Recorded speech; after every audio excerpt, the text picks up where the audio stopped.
Welcome to the never-ending summer that is Tea and Trails podcast. Thanks so much for tuning in. What you doing? Doesn't that annoy you when your kids go, what you doing? What are you doing? As if you're doing something fun. I'm nearly always over the sink. Are you What's running? for lunch? That's my question. What's for lunch? I mean, the meal preparation. Oh my God, we can't start the podcast like this. Anyway, what are you doing? Are you running? You're driving? You're hoovering? Are you hiding in the cupboard from your lovely kids? Whatever you're doing, we're so grateful to have you here and hope you enjoy the next few hours of easy listening and chatting. Thanks to all our patrons and partners too. We have got Mountain Fuel, Outdoor Active, Velo Forte, Silver, Active Route, The Centurion Running Store, Protein Rebel, Sportshoes.com, Big Bubble Hats, X Miles Om, and Fawnside Farm Cottages. Pop over to Patreon and check out some super cool discount codes. Maybe even treat yourself over at Summit Crazy if you'd like some awesome Tea and Trails merch. We see more and more you too, more and more Tea and Trails merch out on the hills. I expect there'll be a bit in Chamonix rocking up in the next few days as well. That'll be super exciting. Actually, I do have some major FOMO when I see all the Chamonix pics. Jamie and Susan are over there now, and yeah, they'll definitely have their Tea and Trails snoods. They did share a picture. I wonder if that was the highest Tea and Trails snood. Well, what about mine? Goes up every morning. I get no kudos for that. Yeah, he's just like, yeah, whatever. Episode 36. This week, we sit down with Rachel Norman, Trish, Russell, and Eddie talk about taking on a 100-miler, another epic week over at our Strava Club, Tales from the Trails, Jedburgh 3 Peaks Ultra Marathon Competition, and Eddie and I spill the beans on our week's training. Shout out to our show sponsor, Om. We love the look of the Om Festival and also the Om Mountain Marathon. We mentioned it last week. It sounds super cool. You are given a map of your course. You have to plan a route to find your checkpoints, finishing halfway overnight at a campsite. And then you do the same again on day 2. You have to be totally self-reliant and carry everything you need. So that would just be for you and me, Gary, just like a gel probably and a little sip of water. If we were Killian, that's what we would do. We just need our packs would be super light. They do great looking kit too, and Re-Om is trying to ensure that no Om products ever enter a landfill. Don't forget, patrons get 15% off over at www.theom.com. Also, if you're perhaps just signed up for Dragon's Back or any of similar races where you need overnight kit, they do some great looking kit over there too. So go check them out. I used my Patreon discount code. I need a little bum bag. After we discussed, I think we talked about it last week. Does your wife ever go, what is arriving now? Quite often. I need the bum bag. I need it in my life. I think I do need this. I was really jealous, and here we go, because I'm going to mention the spine. I saw some review said Eddie will mention the spine within 20 seconds, but I was really jealous when I did the spine of people that had easy access to snacks, like when your hands and everything get tired, or if it's the weather's really bad, that the pouch access. God made kangaroos for a reason. That pouch is easily accessible. So popping one in the front where you could just dig out. There's always, my kids have a book called Wee Granny, and she has this magic bag and she brings out all this stuff. She has like motorbikes in there, hot air balloons. She has computers. That's Sport Billy. Did you ever watch Sport Billy as a kid, where he used to drag things out of his bag? Oh, maybe that was Northern. Or maybe you're just a bit older than me. I didn't actually ever watch kids' TV because we lived in Germany. So we didn't, back in the day before satellite TV, we didn't have, all we had was a few knockoff videos, a bit dodgy, that my dad had managed to. Do you remember Black Market videos? Yeah. They weren't dodgy. I just had this conversation the other day. We used to go in and Dad would be like, you can get 5 for £1. And they were a bit shaky. I had this conversation the other day with somebody, and so you'd have to work the tracking. I remember watching Back to the Future, and you could barely watch it. But now, not that I ever do watch dodgy streaming services, but the quality has improved. I've got myself in trouble already. I don't even know what I'm doing during the week.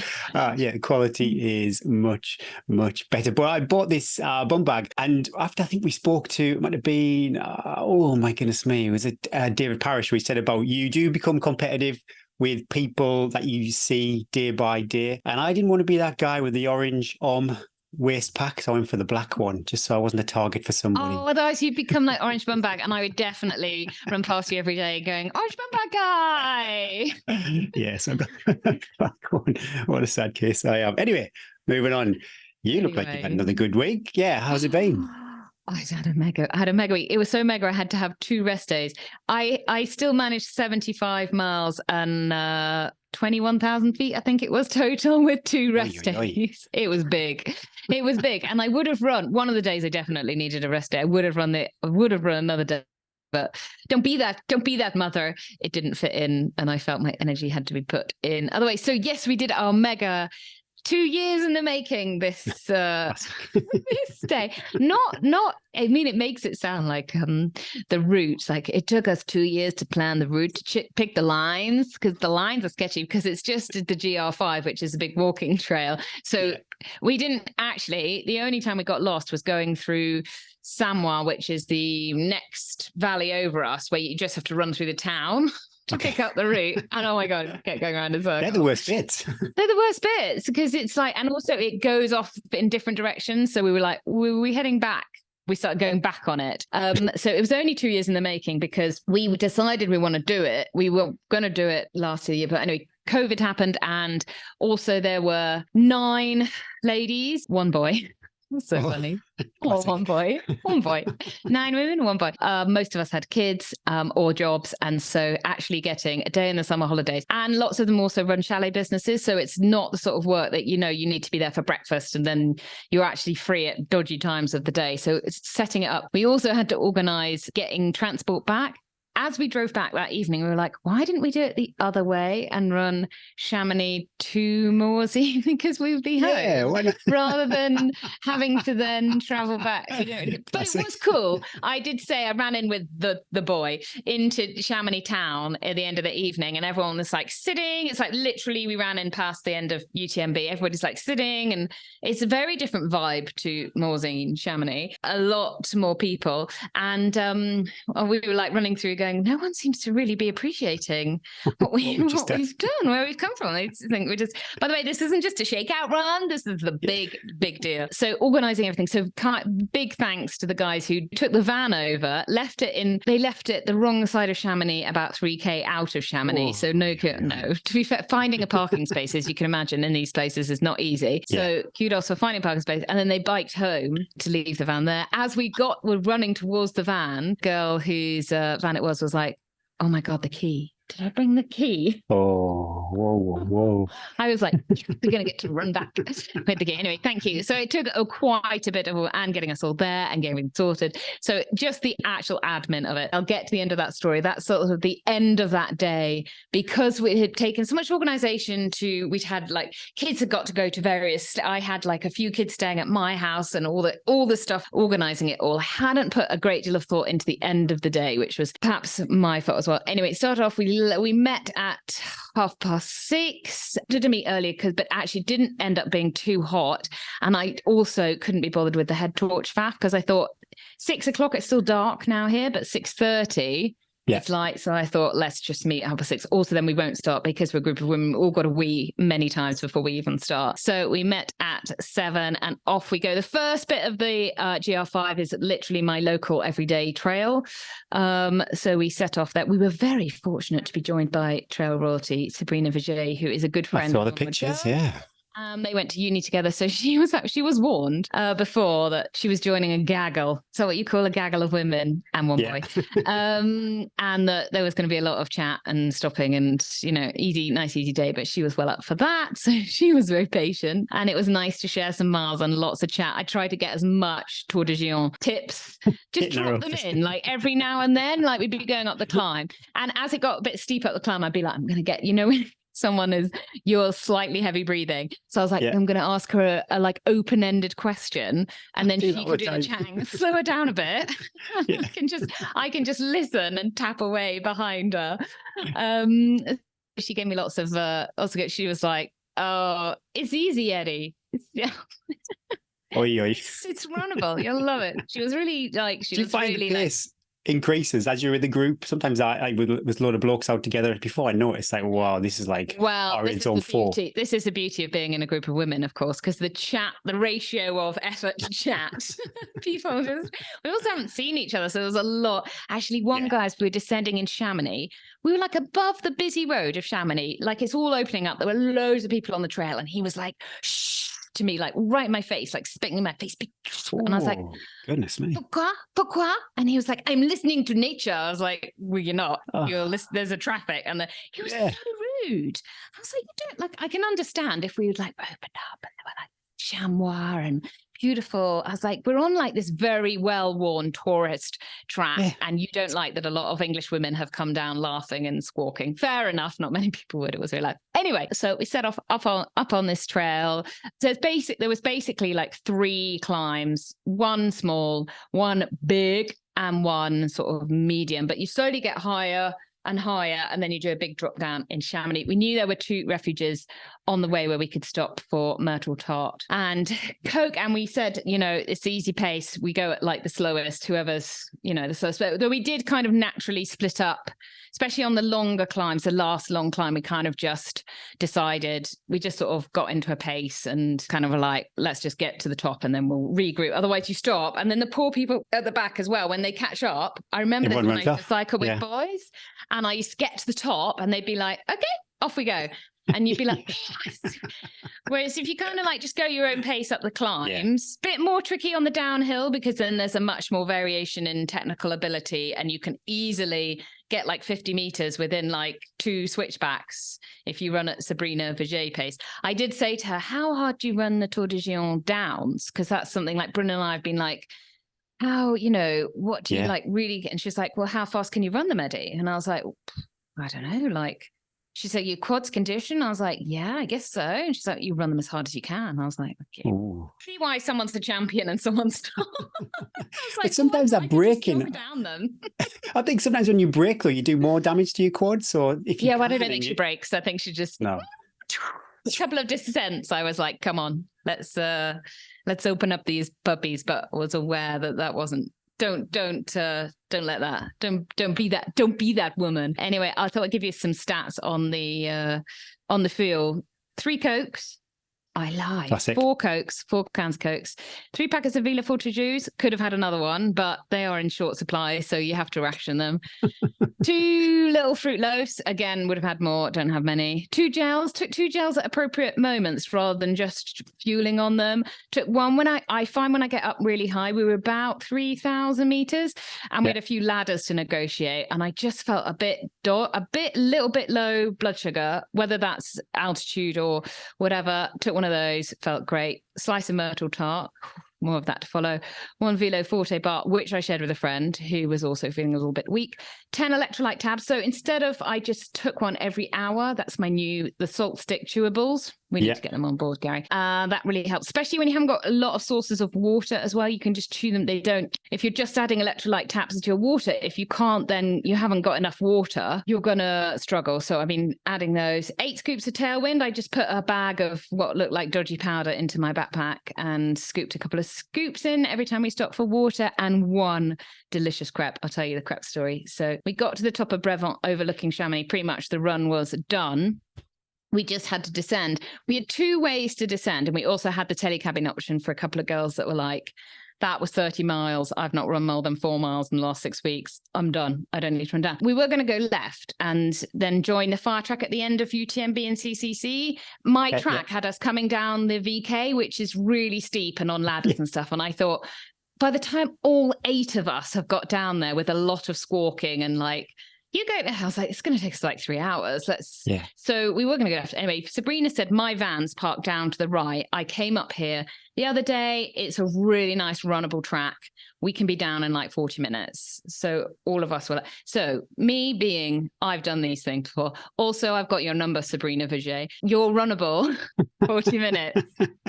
So we got up to the top of this ski lift, and I was like, got straight to the front of the queue, and I was like, 1 crepe, 2 cans of Coke. I'm not messing around now. We've been going for 10 hours and I don't know how long this descent is going to take us. I'm going to do this. So I literally, my friend was laughing at me today. She said, you didn't even look up when you put that crepe in your mouth. You just, it was sugar and lemon. It was so good. My God. And I ate it all before I'd even thought, oh my God, I should have said, does anyone want a bite? That sounds like me. I literally was like the dogs. I was like, and then I put the Coke in my water bottles, but there was nowhere for water. But we made some because we thought it was only 40 minutes down, we didn't buy any water and there was nowhere to get water. So I had the Coke in my bottles, but we'd done this big climb. We hadn't had any water since the bottom of it. And then the long runnable descent, everything started to unwind a little bit. Man down. Man down, man down, man down. There were quite a few man downs, and I was laughing so much with Sabrina going, this is just, those Instagram reels where it's like runnable, runnable, down the ladders, down the little metal steps sticking out of rocks, over the little rocky ridges, up the chains. Sabrina, I just love this runnable route that you've taken us. If you're on form and due to the crap and the hideous amount of sugar I just plowed into my body, I was loving it, and I was trotting down and we were laughing away. I think that's when Sabrina realised that Eddie was truly cuckoo crazy. She was like, everything I think, Eddie, just comes out of your mouth. And I was like, yes, that's why I do a podcast. It just sort of comes out. But it did take us a lot. It ended up, it was 7 miles and 1,500 meters descending. It was long and hot, and even I at the end had lost the love slightly. There was a lot of stopping in woods. Everyone was having to do some few puke and rallies, goodness, love it. Which was a bit of a pity because we'd actually got there. We'd actually got to Brevant, I think about 4:00, and we'd only left Morzine at 7. So we'd done really well considering we'd stopped twice. We'd moved really well, and then just the descent took much longer than we thought. And then we were at the wrong end of Chamonix. The girls that had gone down in the telecabin had been holding a place in the pizza restaurant for about 2 hours and sent me a message going, I think the way to think that I don't actually have any friends because I've been sitting here for ages. I'm like, we're coming. So 3K on the road back into Chamonix was a bit emotional, but just tapped it out, and super fun. Such a fun day. I love a day. Like, it was really cool to run from home to there. I love a journey, but just the privilege when you are busy with work, with family, of having a day where you don't have to get to anywhere. You don't have to be anywhere. You don't have to think about anything apart from the amount of sugar you can plow into your body. And you can just be yourself and silly and laugh and just take your time.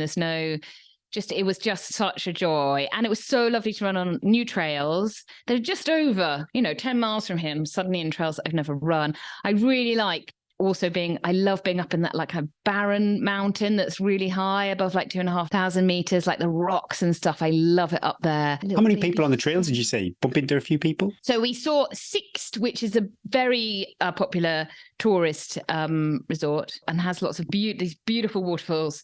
That I looked up the trail, like that was our start of our big second climb, and I was like, I've never seen so many people, which must be like it is probably like in Chamonix at the moment, whereas over here we're a bit spoilt. If I see someone on my sort of local hill, it's just like, oh, hi, how you doing? What are you doing? You lost? This is my path. What are you doing on it? So I looked up and I was like, oh my God, there's so many people. Then once we were over that, really the odd not very many people, apart from once we started then descending in Chamonix. So we did have a lot of time to ourselves. I reckon if you did that in September, you wouldn't see anybody. The next day I was like, I'll be fine to run because I felt, it was a long day out. I was so dehydrated, Gary. And I'd booked my sports therapy for the next day. And oh my God, she laid into me like she hated me like I was her worst enemy. She was so mean. And my ankle and my calves were so, I think from all this climbing that I'm doing without actually much running, the calves are so tight. So I have 90 minutes, and I joke you not, on the one calf and ankle, she must have spent about 40 minutes. I thought it was dead, but I thought actually she'd cut it off when she's like, okay, time's up. I was like, I can't actually walk on this. It's so sore. I always find I get really dehydrated post massage as well. And I was already dehydrated. What about DOMS? No DOMS. Oh, just jealous. Really, I know, sorry. Just really, really thirsty and a bit calorie deficient, because even though I'd smashed down the sugar, it's not actually fuel, is it? It's just you burn it off so quickly. So I gave myself some kindness and didn't do anything the next day, and then had quite a quiet weekend. So quote of the day, finish off my story. This is from the boy. He's my boy from my boy. He's a road runner, super smoking fast marathon runner that's I met him out here through a friend. Anyway, I've turned him from a really fast road runner into a trail runner, and he's great. He's very unusual for a boy to be able to run with a whole lot of different want to run with a whole lot of women. Yeah, but he's just super happy to like jog along, even though he could show us a pair of heels at any moment. He doesn't. There's no half shouldering. There's nothing. There's no ego. And he said, endurance running really does make you feral, Eddie, as we discussed. Poor guy. Some very intimate parts of us that change after childbirth and how that then affects rubbage and chafing. We forgot he was there, and then he was like, guys, let's just back off that chat. Anyway, it was fun. It was really nice. It was a joy to meet Sabrina. She's doing some mega days in preparing for Tour de Géant, and she said she wasn't tired at all after Lakeland 100, Gary. She said she just jogged around. So she Oh my goodness. the next few days. I said, yeah, Gary was the same. Anyway, I said, right, after Tour de Géant, you're coming on the podcast, no excuses. Oh yeah, don't let me schedule a call. I'll schedule a call. Anyway, exciting to see. I said we're super excited to see what she does at Tour de Géant. She's super strong. What a lady. And she gave us all a very good lesson in fueling on the trail, as she was the one that bought the whole myrtle tart out of her backpack and said, I bought this for you all to share. I just saw her like croissants, sandwiches, not one gel past her lips. It was all really good quality French food. It's not a game, Eddie. It's not a game. It's not a game.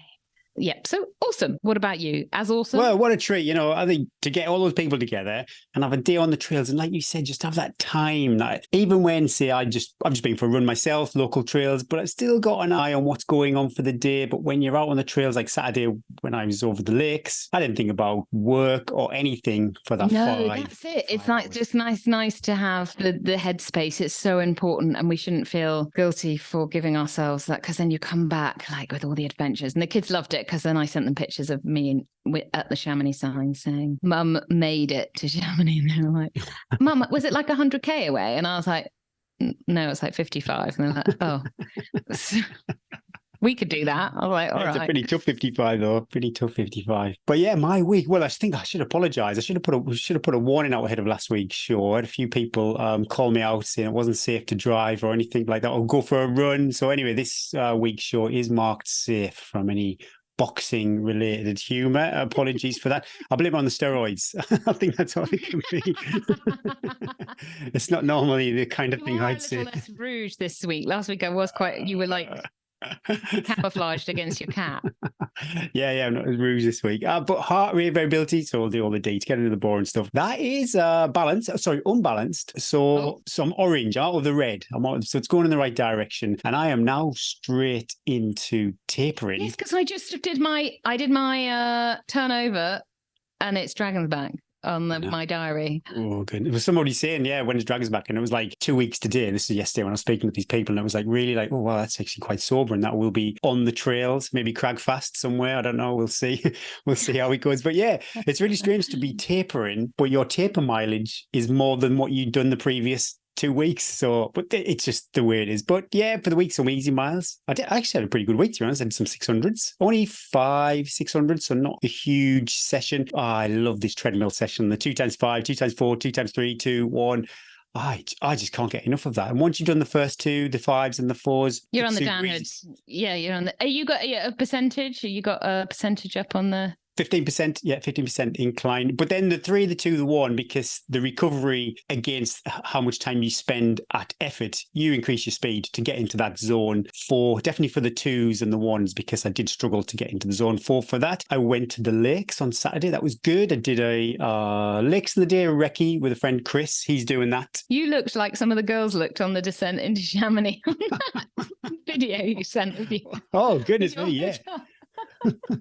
It was absolutely wild. Yeah. The forecast it was forecasting, I think, about 45-mile-an-hour gusts. But Chris was on my first ill-fated Bob Graham round attempt when we had to call it a day on the way to Helvellyn. And we were both saying, this is gusting pretty similar to Bob Graham. Probably the most sensible thing would be that not to carry on. But we weren't on any exposed ridges or anything like that. But yeah, going up Seed Sandal. And that was quite interesting because I do have an eye on maybe doing a reverse Bob Graham round. So the first thing we did was go from Dunmail, up Seed Sandal, and then Fairfield.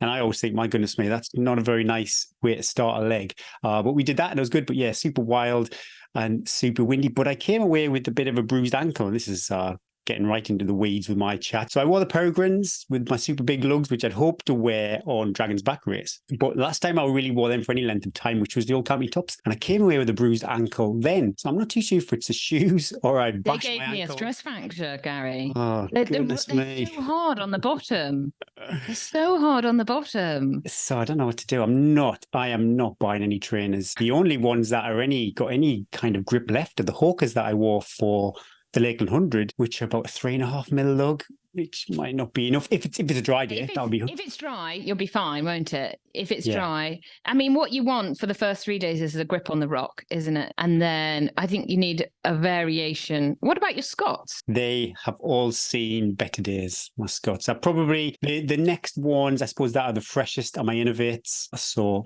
probably use my I think they're 270s, GT70s. I think you're going to want the cushion after the first 3 days over comfort over grip. Yeah. But for the first couple of days, I'd go grip. Stay with the grip, especially. I might put the slippers in the drop bag if it's all. The problem with the Peregrines, they've got really aggressive lugs, I think 7 or 8 mil. Yeah. But their rubber, I don't think their rubber is particularly great for wet rocks. So while the Vibrant on the Hawkers might be actually better. Yeah. I agree. Oh, it's so hard. It gives you, I mean, it's a privilege to be worried about which pair of the 800 pairs of trainers we own we should wear. And you always like, for this to this, I'm going to have a bit sore there. Let's face it, everything's going to hurt after 10 hours. Yeah. But I don't want to do day one. Day one, I looked at Elaine Bisson's times. Obviously, he doesn't mind me doing this, but I kind of figured if I have an okay kind of day, we're not too dissimilar speed-wise. And I think day one, I could be confused, but it's definitely over 10 hours. So I'm going to have some bruised ankles. So if the Peregrines are going to bruise me after 5.5 hours, what they're going to be like after 10 hours. So I'm a bit scared to go into the race with those shoes. So maybe the Innovates, I did Bob Graham round with those, no adverse Trust your effects. gut. Trust your gut, Gary. Yeah. But I did come away with DOMs, which was a bit annoying. On Sunday, I definitely felt some fatigue in the legs. So again, I'm waking up and going for just 6 miles, run with Lisa and Rex and thinking, whoa, this is not good. This is not Was Lisa like, you're right, babe? What's up, babe? Yeah. But it was awesome, finish the week off with a love run. I do like love run. We've had far too many love runs. They used to be something like once every few months we'd have a love run, and now I'm like, I just go by myself. It's fine. It's fine. I love it, especially when I'm super tired and quite happy to walk all the hills. And it's always a joy. I'll tell you something I did try, talking of love runs, is I tried Bryn's poles, which are about 5 centimeters longer, because Sabrina was like, I think your poles are too short, Eddie. And obviously anything Sabrina says now is like, she's my new girl crush. Okay. And they were actually much better for really steep up hills. They were just kept the elbows slightly higher. So as into Bryn.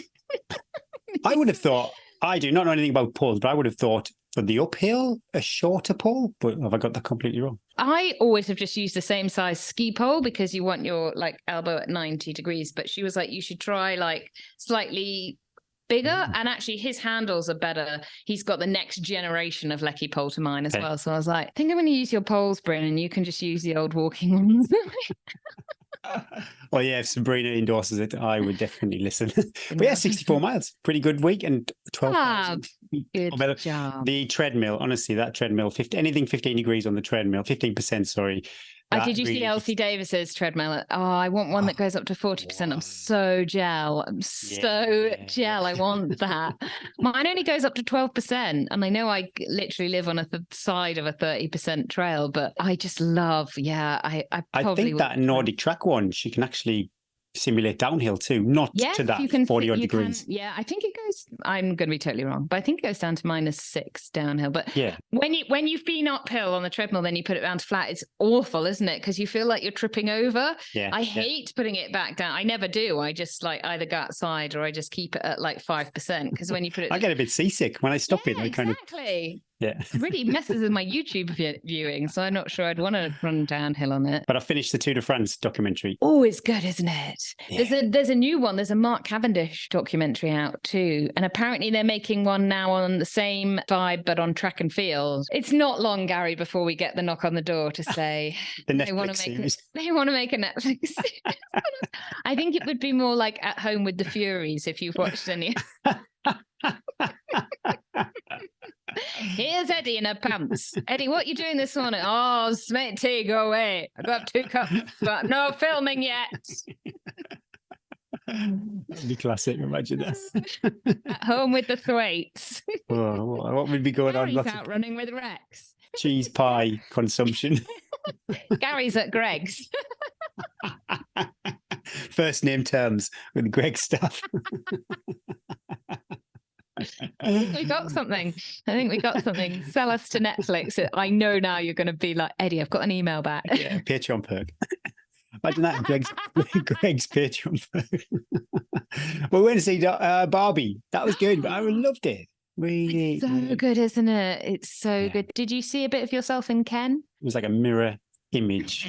You do beach. I just do beach. Well, we can't spoil it for people. Okay, because I was thinking, oh yeah, we could talk about that. No, we can't talk about. There might be about literally 2 people who haven't seen the movie. But yeah, awesome. And a bit of dragons. Still, I thought all my purchases for dragons back were sort of over. But yeah, we got the bum bag. I said about that. But I bought my Muzzy net and some KT tape too. I had to buy some KT tape. So I think. Oh, and I've ordered like a camping ball set. You need to take your own cutlery and plates and balls for camp life. Tie it round your neck, your spork, have a little string round it, so that, because you have to go to the thing carrying loads, because obviously it's where you refill your water, so you'll have your little water bottles as well, or have a little like plastic bag so you can put everything in, so you don't have to, honestly, just 2 runs back and forth to your tent will kill you off, just so you have to do one run, take toothbrush to everything. Apart from food, and wow, you were saying about Spine Race when all your stuff was out. I've got my Dragon's Back Race kit slowly but surely taking over the front room, and the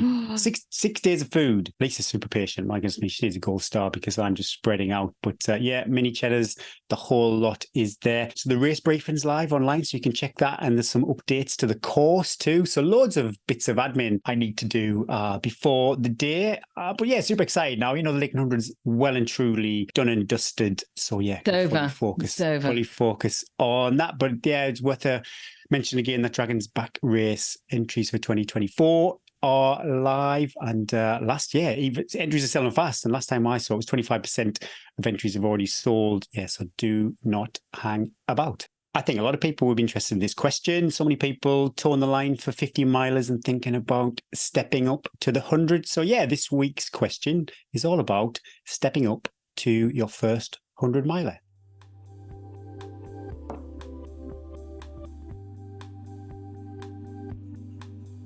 This week's Brew the Coaches question comes from Matt Hunt. Matt is currently training for 2 50 milers, the Mendip Marauder in September and the Arc of Attrition 50 in January. All is going to plan. If I'm successful, I want to step up to my first 100 miler. I heard and read from various sources that if you can complete a 50 miles, then you can do 100 miles with the correct nutrition. Is this true, or should I look to a different training plan, etc.? Love the pod and dodgy accents. Cheers, my babbers. Cheers, my babbers. My babbers. Love it. What do you reckon, Eddie? Thanks for all the accents. Everyone loves all the accents, don't they? Good job, Matt. Love it. Love your choice of 50 milers. Nice, good spread, and they're not too close together. Well done. You're getting stuck into those. The transition from 50 to 100 miles. You sound sensible. You sound like you're following a training plan. I would say they're not as simple as all you have to do is have the correct nutrition. Otherwise, everyone would just step up and do 100 milers. And if you look at 100 milers, the DNF rate is probably a lot higher, the percentage, than a 50 miler, because there's a lot of other variables that go into.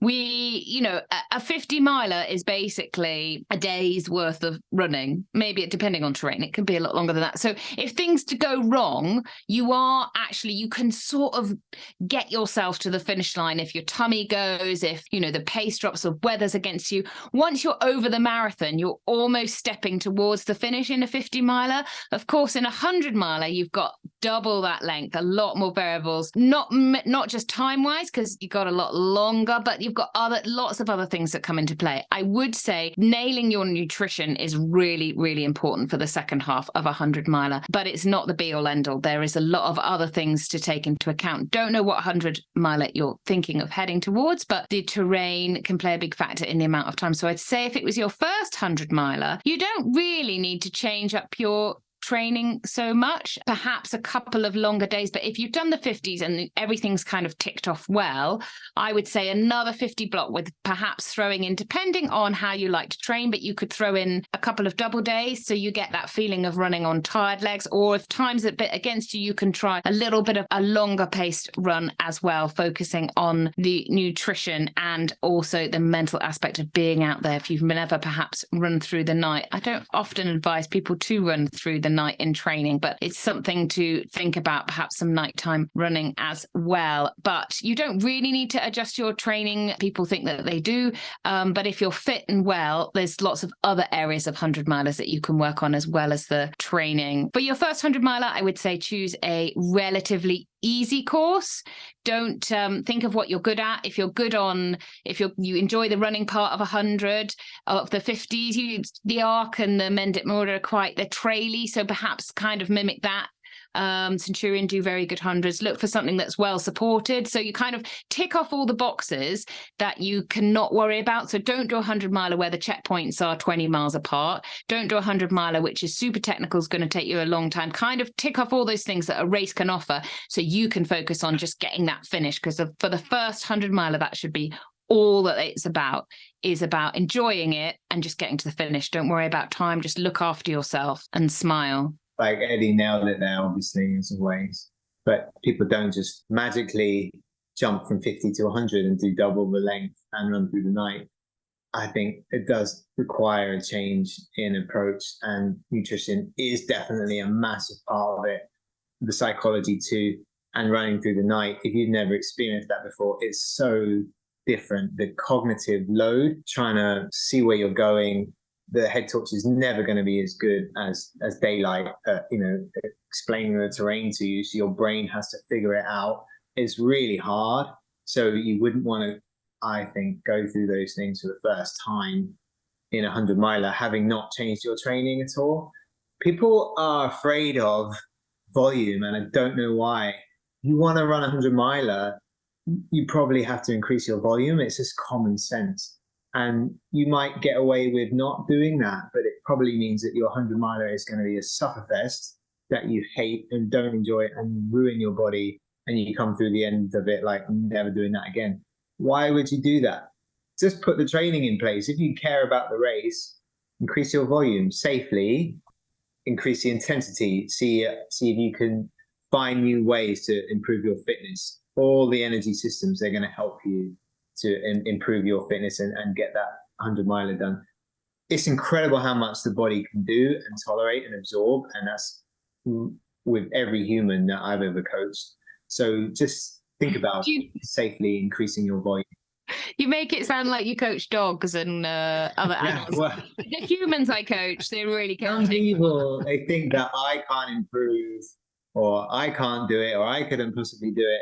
Every human has incredible capacity. I would say as well, make it your one focus of that year, like the 100 miler, all in, as Trish says, she's all in. So you throw everything into it. You give yourself loads of time to build into it. You, as Russell says, you increase everything happens really slowly rather than like, oh, I've seen this race, I'm going to do it 6 weeks later.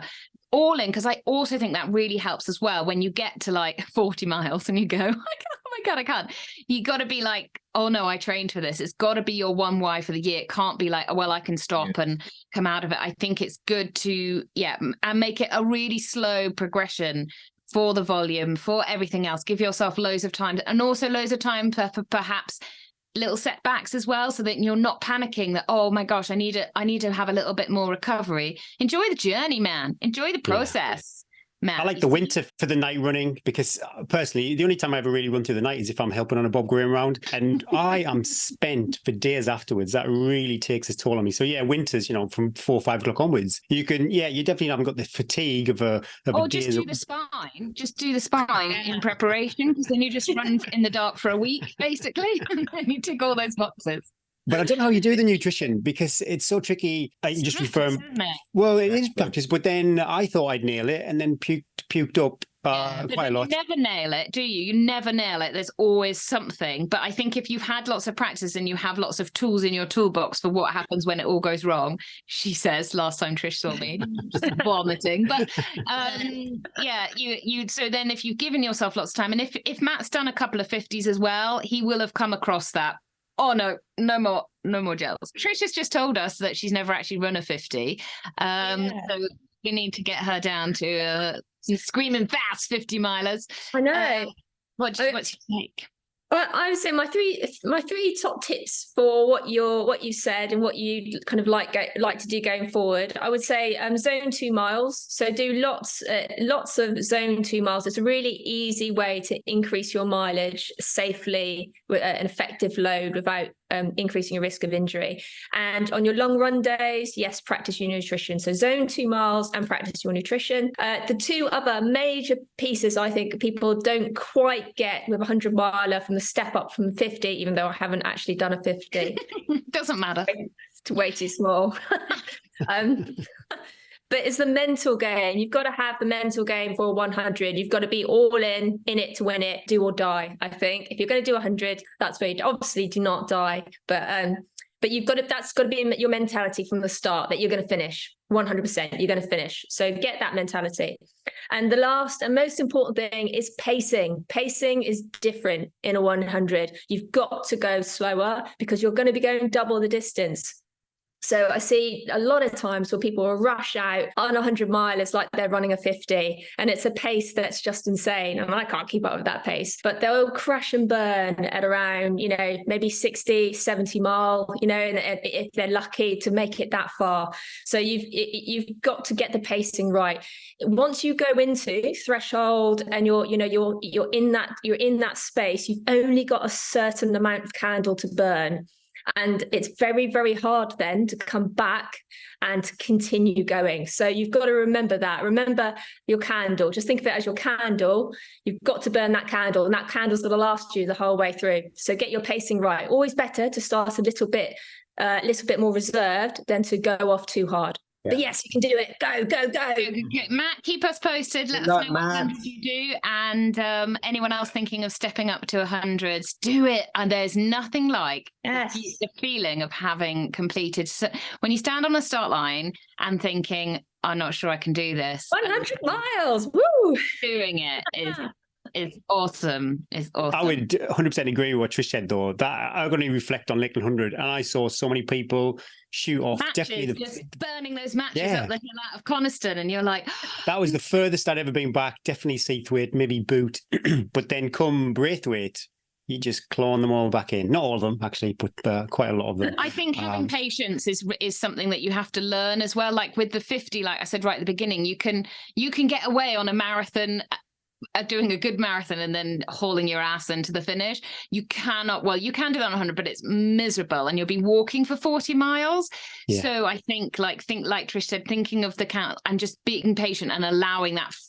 Everybody will start too fast, but being really strict and controlled, knowing that pace like Gary did on the Lakeland and holding, not, anybody frankly that's running faster than a 10-minute mile in 100 is and that Matt, you're probably thinking, oh my gosh, like, yeah, I can do that. But most people can't for 100. They'll be running slower than that. But most people will start at an 8-minute mile. So like really understanding your own pace and not being scared. So I think like writing something on your arm or just having a little card as well of just like, be patient, trust the process. Don't burn the candle, even maybe carrying a little birthday candle to remind yourself. Oh, I love that on your arm. Don't burn the candle. That'd be great. Don't burn the candle yet, but choose the moments to burn it. That up.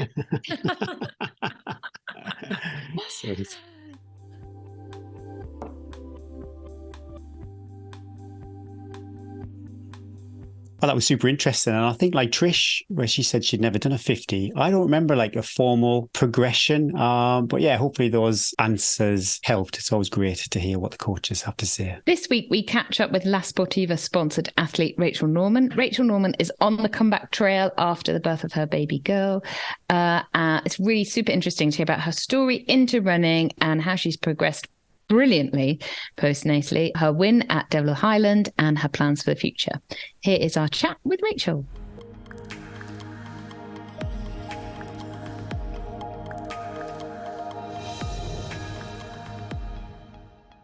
Fresh from first place at the 2023 Devil O Highland 42-mile ultramarathon. Congratulations and welcome to the Tea and Trails podcast, Rachel Normand. Thank you for having me. And this is my first time on a podcast, so I'm a bit excited, but also a bit nervous. Oh, wow. I love that. I love that combination. That's exactly how Gary and I feel every podcast. I was thinking we need a fanfare for the introduction. It's always a bit, ta-da! We need some poppers and some trumpets. We might overawe the guests a bit then if we start that. They'll be like... It looked like a super busy start. About 360 people toward the line. Is that right? Yeah, I think so. I think this was the biggest number of people they've ever had in the race. The fling didn't happen this year, and they organised that as well. So I think more people, they opened up the Devil to more people, and more people entered. We hear quite often race numbers are down, but to hear that this is the biggest numbers, that's a real healthy sign. We'll talk about the race in a bit. But yeah, how are you feeling? How's recovery? Yeah, it's been good. I mean, I haven't run all week, but I've been doing quite a lot of cycling, mainly cycling the little one to and from nursery. Done some chasing after soft play and chasing after some small niece and nephews. Yeah, which isn't quite how I usually do recovery, but it seems, I guess it's gentleish movement. It all seems to be working out all right. I'll probably start running again on Monday, but yeah, I'm just taking the full week off. And what's your immediate recovery? I'm like a burger and chips kind of person, but are you elevated legs and recovery shake? Elevating legs would have been nice. I would have probably done that, but it was very wet and we were in a field, so it wasn't really that appropriate. Recovery shake, yes, and then pizza, really. Yeah. Oh, I had a pre-race and a post-race pizza last weekend. oh wow, winning. I think you can't go wrong with a pizza because as long as you're safety on the toppings, it's got everything that you need, a pizza. It's not going to add, it's always going to taste the same, cheese and tomato. Yeah. You can't go wrong, can you? And I usually would have a plainer one, like just cheese and tomato is fine, actually, around a race, just in case, as you say. Night safety. I'd like a little bit more interest. Yeah, I had a cheese and tomato one yesterday after my mega run. And do you know what I did I shared it with someone. And then when it came, I was like, what were we thinking? We were both like, she was like 2 places away from me. And it was 9 slices. And I was like, do I give her 5? I'm a terrible sharer. I would have had the 5. Do you know anybody who doesn't like pizza? I can't think of one person in my life who doesn't like pizza. No, there's nothing not to like. There's nothing not to like. Right, Rachel, let's start with how we always start. Where are you? What's the view from your window? And, well, we know you haven't been for a run today, but maybe just a little bike ride. I am in Edinburgh. We live between the city and the Pentland Hills. Nice. My window, it's kind of a roof window, so it's just mainly the sky, really, which is quite grey right now. Looking out to the garden, we have the train line running through the garden, so there might be some train noises coming later. Can you pop out onto the trails quite easily from where you live? If you've got a bit of pavement first? About 5 minutes of pavement and then onto the Water of Leith, which is kind of a trail. They're actually paving it at the moment. So it's tarmac now, but it was always just a trail, but very close with 2 miles to the edge of the Pentland. That's it's good hill running there. That sounds great. That sounds lovely. And I love Edinburgh. I've only ever been there on holiday, but some great running around Edinburgh. Even if you just go in the city centre, you can just go straight up Arthur's Seat and have a great run around there. Was it Arthur's Seat, Gary, where you wore your Zoom Vaporflies, yeah. and you struggled to get down? You see tourists up there in their flip-flops, so why not? Yeah, I made a bit of an error there. I think you said you should always pack your trail shoes, Gary, and I think I've done that ever since. I've never packed the running shoes after that. We always ask our guests, especially first time on, could you share a bit about yourself and your background as a runner? Oh, I know to start. I started running after university, so I moved to London, as many people do after university, and my flatmate at the time dragged me along to British Military Fitness. Oh, I remember that. In the bibs, with the bibs. With the bibs, exactly. And the deal was if she brought a friend along, she'd get a free T-shirt. So I went along to get her a free T-shirt. And then I actually loved it and I kept doing it. But it was the running part that I really liked. So I kind of did that for the whole time I was in London, so maybe 6 years. And then I think a friend taught me into doing a half marathon at some point. Then another friend taught me into doing a marathon. So I think I did my first marathon in 2012, which was Edinburgh, actually, even though I was living in London at the time. Did a bit of running with some clubs in London. and kind of got a bit more serious. I really enjoyed cross country. When I was living in London, I did a lot of like running around the parks. We moved to North London, enjoyed running the cross country with the club, just kind of getting muddy. And then we moved to Scotland, to Edinburgh in 2016. And that's when I kind of discovered hill running and trail running, really. Everyone I met seemed to be running really long distances, and somehow it became normal. I don't really know how that happened. About the same sort of time, I moved up here. A friend and I ran the West Island Way for over 4 days. She'd known about the trail and had always wanted to do it. I remember running it, and the second day we ran from Roadennan to Tyndrum, and it was so wet. Like, you're running alongside the loch and you couldn't really tell where the path was and where the loch was. And we were both saying, how on earth do people run this in, the whole thing in one go, or even the first half in one go, the second half in one go? Can never do anything like that. But then you forget the horrible times. And we finished that day. We arrived at our B&B in Tyndrum, and this lovely lady appeared. She'd made fresh scones. She ran us a bath. She washed our clothes. And I was actually, it's fine, because at the end of the day, you have a nice warm bed, and it's all nice, and then you forget. But yeah, I just thought you couldn't ever sort of run those distances in one go. And then I heard that the entry to the Highland Fling was a ballot, and I was kind of used to like the London Marathon ballot. So I thought, okay, well, I can enter a ballot. That'll be, up to luck. I think everyone who entered the Fling ballot that year got in. I like the London Marathon ballot at all. Yeah, down to run a 53-mile ultra marathon. So that was in 2017. Which was actually my second ultramarathon. I did the Classic Quarter, which is in Cornwall, summer of 2016, because I had some friends from Germany who were coming over to run it, and they said, "Oh, you're in the UK, you should come." That's near to Edinburgh. Right. I never came from Germany, so I've kind of felt like I had.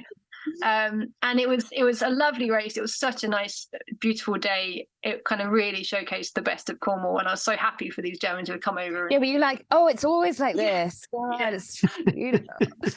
It was lovely because it was a very social occasion. I didn't really run that and think, oh, I want to do more of these. I just thought, oh, that was a great day out with some friends I haven't seen for a while.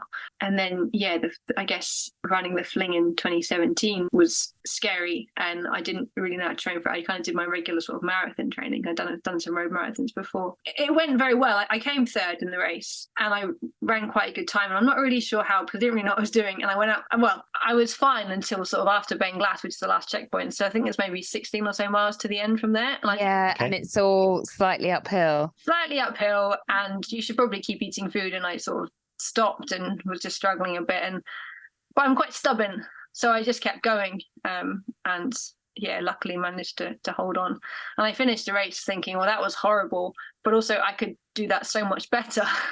I just knew I'd really struggled with that last section. I thought, well, there must be a better way to do it than that. That was really what kind of caught the bug for me. And then what came after the Fling? I think I didn't do another ultra until the Fling again the next year. So I met Nicola Duncan, I think it must have in the winter, I guess winter 2017, and we did a lot of training together for the 2018 Fling. Just lots of time on the routes, lots of long runs. We arrived at the start line and we were both just really ready for it and really well trained. And we ended up finishing within 4 minutes to each other. As first and second. Just got my fueling a lot better, and felt good at the end. That's a great turnaround in a year to be able to do that. I think I took 30 minutes off my time as well, That's amazing. Most people do an ultra, then they literally just litter their year with other events. It's good to hear that. You didn't do another until the following year. Are you part of a running club now back in Edinburgh? So I run with Carnethy Hill Running Club. It's a huge club, actually. I think we've got like 300 or so members. Oh, wow, that's big. Across Scotland, really. Now I've got a little one. I really struggle to get out to run in the evenings. I haven't actually been to a club session for a long time, but it's very nice. We always have a really good turnout at hill races, and I've done one hill race this year, which was really good to see lots of people I mostly haven't met, but kind of the camaraderie. We're in the same club vest and shouting on the hill is really nice. So that's what I like about cross country. I'll go to the cross country with Sedgefield Harriers, and there's members I only ever see at cross country, but it's awesome. So when does your cross country season start for you? Kind of think do it actually, but it's not such a big thing in Scotland, I think, because of the hill racing. But I think it's a similar sort of season, sort of autumn time, and then finishing with the national cross country in, I guess, February or March, which actually I did do this year and for the first time. So the national cross country in Scotland is 10k for women as well as for men. There was a campaign for it. Great. Yeah, so I wanted to do that this year. And that was actually my first race back post baby, was the national cross country. which was great because you're not looking at a watch really for a cross country. It's just pure racing. So it was perfect. Have you ever done? I've never done it. But I always fancied the Parliament Hill in London. I've never done that cross country. I've done that a few times. Yeah, I ran with London Heathside when I was in London and did that a few times. So actually, that was our local hill as well. Yeah. But it's just this great sort of first charge up the hill. Oh, it looks insane. Going to like bottlenecking it to turn at the top. Yeah.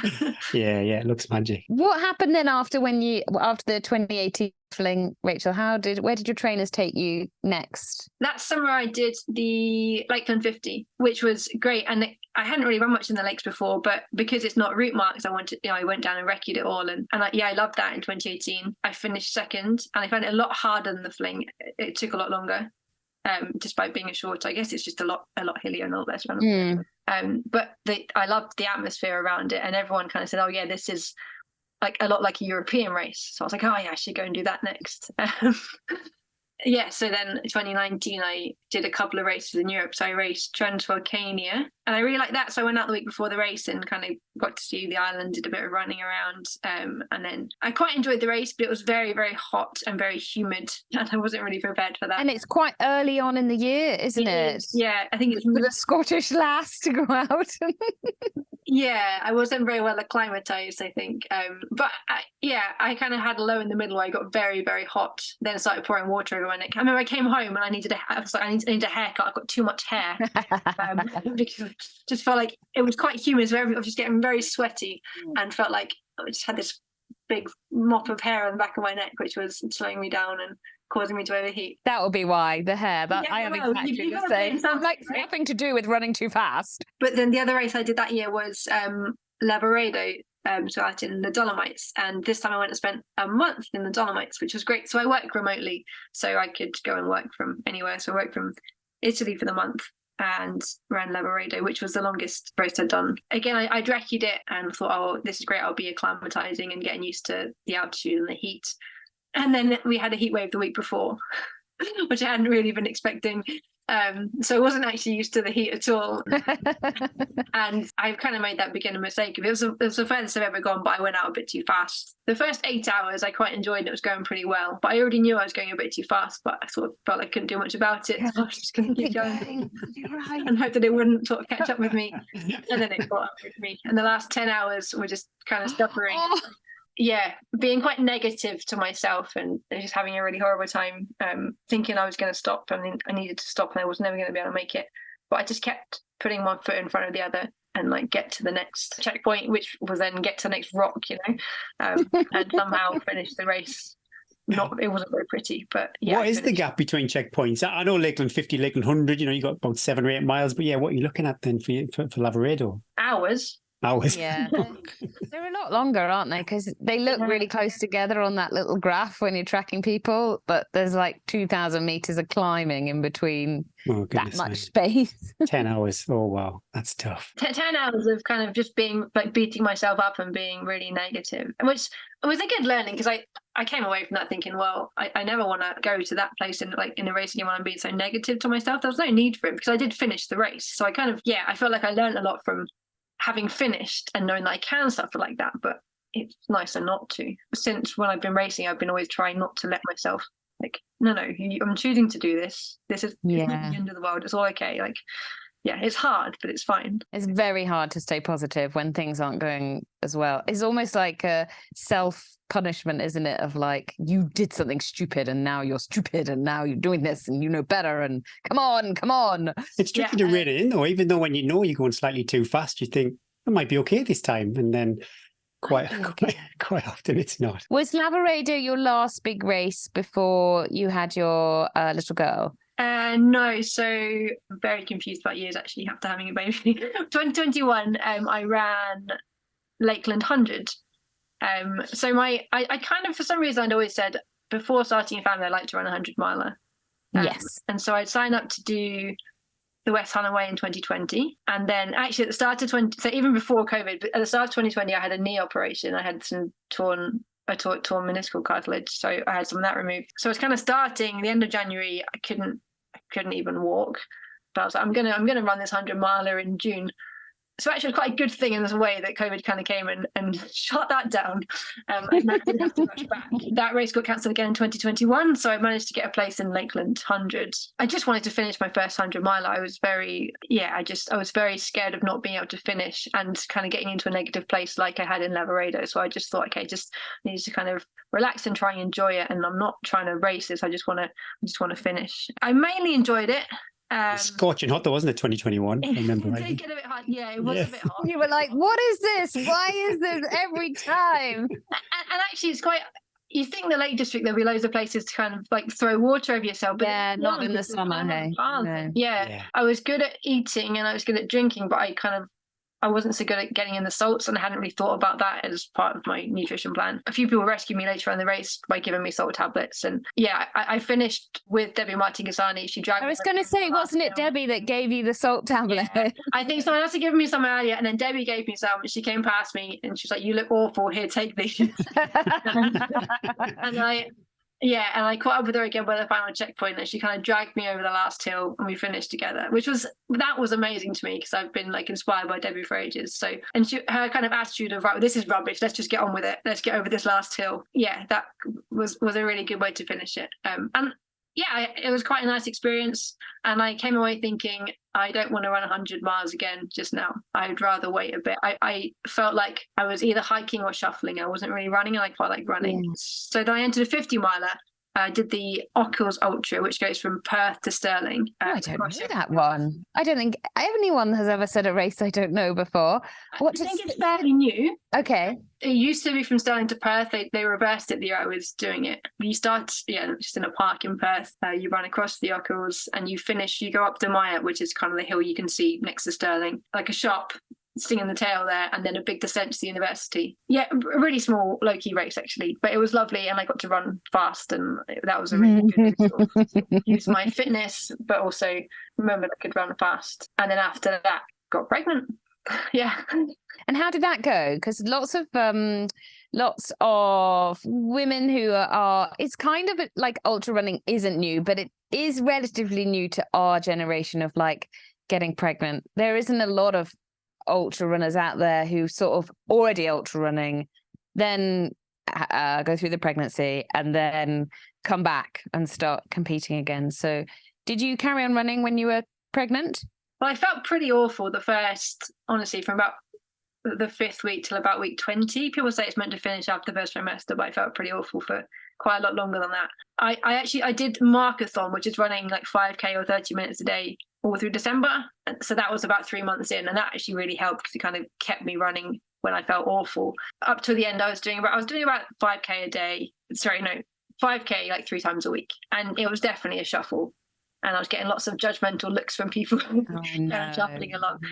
But that was enough for me. And I was doing quite a lot of swimming and a bit of biking. The week before she was born, I headed out for a run at the start of the week, and I made it to the end of the street, and I thought, no, this isn't right. And then she was born later that week. So.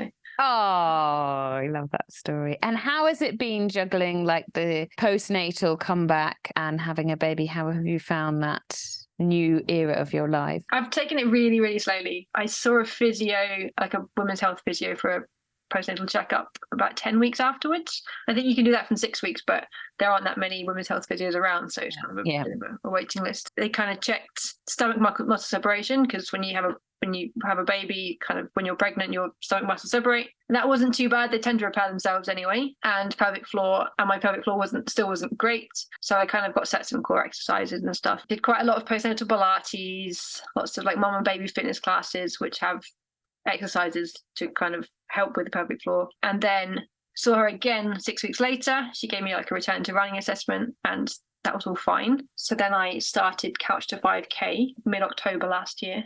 And I downloaded the NHS Couch to 5K app, which I'd always recommended it to people, but I'd never done it. And I thought, you know what, I'm going to do this, and I'm going to like do it properly. Like go through like 9 weeks. You run 3 times a week. The last couple of weeks, you are sort of running for 30 minutes continuously, 5K or 30 minutes. Picked Joe Wiley as my coach. Oh, interesting choice. Yeah, it was great actually, and that actually really helped me fit running back into my life, because I knew I was going to do it 3 times a week. It was going to take 30 minutes max. So I kind of got into a routine of doing that and getting up early and doing that, filling that in around feeding feeding a baby and stuff. Did you feel overwhelmed when you sort of started that, thinking, oh my gosh, how the mighty have fallen and I've got a long way to come back to fitness? Or were you quite like, yeah, okay, I got this, take my time? I think I was the latter. Like, I never used to be this. Yeah, you sound very chilled and relaxed about it. Because I remember my first runs, after all three of them, I was like, oh my God, I'm never going to be able to ever move this lordy arse again. I think maybe I expected it to be worse. And I think because it's so, the Couch 5K is taking it so slow.